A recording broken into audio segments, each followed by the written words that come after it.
to a game that looked like a blowout win, even if it finished just double digits. Number 10 Oregon takes down number 9 UCLA 45-30.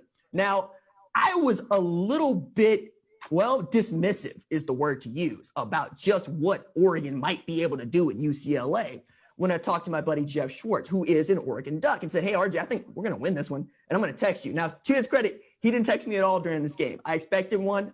I was going to reference it, but he chose to take the high road, if you will, because he saw what I saw, a dominant Oregon Ducks performance. Again, from the jump, we got to see some outstanding football play from Oregon and, frankly, from Bo Nix with a win streak on the line. The first of two I'll reference today.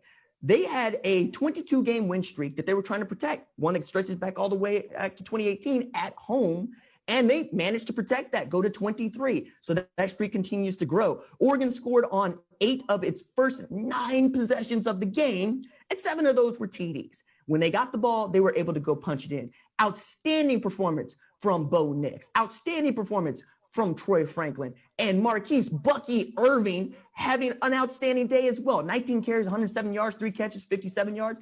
It felt like the Oregon offense could do whatever it wanted against the UCLA defense. If that sounds familiar, it's because the guy on the UCLA sideline is so used to being on that other side of that, right? Being the Oregon team that's running up and down UCLA. And shout out to Dan Lennon and his Ducks. They said, not today, sir. Not at Autzen Stadium. As a matter of fact, they did this in front of a large crowd, so much so that I want to reference a tweet that really seems like the Ducks are watching the show, in which they had asked UCLA, have y'all seen this many people before? Because you'll know I have been all over the city of Los Angeles for how poorly it is attended USC and UCLA games alike. 59,962 people showed up for this game at Autzen Stadium in Eugene. That is the 4th largest crowd at Autzen since 2011. I didn't check the stats for UCLA hosting Utah, 42K.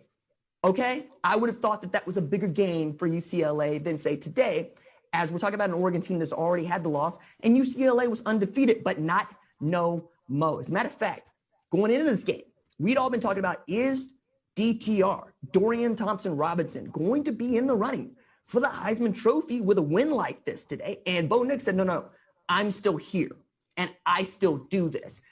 DTR did not look comfortable most of the day, even as they had a great run game. Zach Charbonnet actually outrushed Bucky Irving, but it did not matter as Bo Nix was out there dealing. Troy Franklin was winning his one-on-ones. Bucky Irving was picking up the hard yards.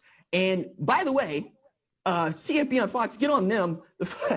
My goodness, catching this. What formation is this that we're looking at here on this tweet? I don't even know what this is.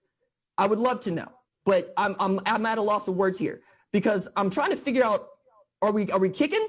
Are we going for it? No, we're just going to line up and see what they're in. And perhaps you just feel that good about what you're able to do. Perhaps you feel that in control as you're also wearing some jerseys that I also want to give some love to right quick. Like, you'll see the pink and you'll know Breast Cancer Awareness Month, but the Oregon Ducks are also auctioning off 20 helmets that look like the ones that were being worn today. I think they're game worn to give that money to breast cancer research. So I gotta give it up there as we're all in on that fight together. And it's nice to see that Oregon is all in it as well. Now, from that really cool thing to the really horrible thing that Oregon did, okay? It knocked off the last undefeated team, the Pac-12. So I don't think you guys actually want to make the college football playoff. I think you've just decided to make a secret pact over the last 5 years to say, no, we don't want to be in it, and we'll eliminate ourselves, and we'll do it before November. Like, what are we doing here? Last year we had Stanford jump out of nowhere to beat Oregon after they got a win at the shoe at Ohio State.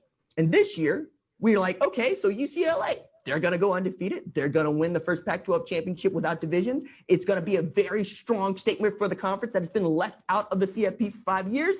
And Oregon says, no, not only are we going to show up and beat you down, we're going to beat you down with everybody already knowing that Georgia beat us like we stole something. So it's not as if we can be taken seriously as a Pac-12 champ to make the college football playoff, unless, of course, some things break their way. Thank you for watching the #1 college football show. Please remember to subscribe to the channel and like this video so that you don't miss any of the best college football coverage in America.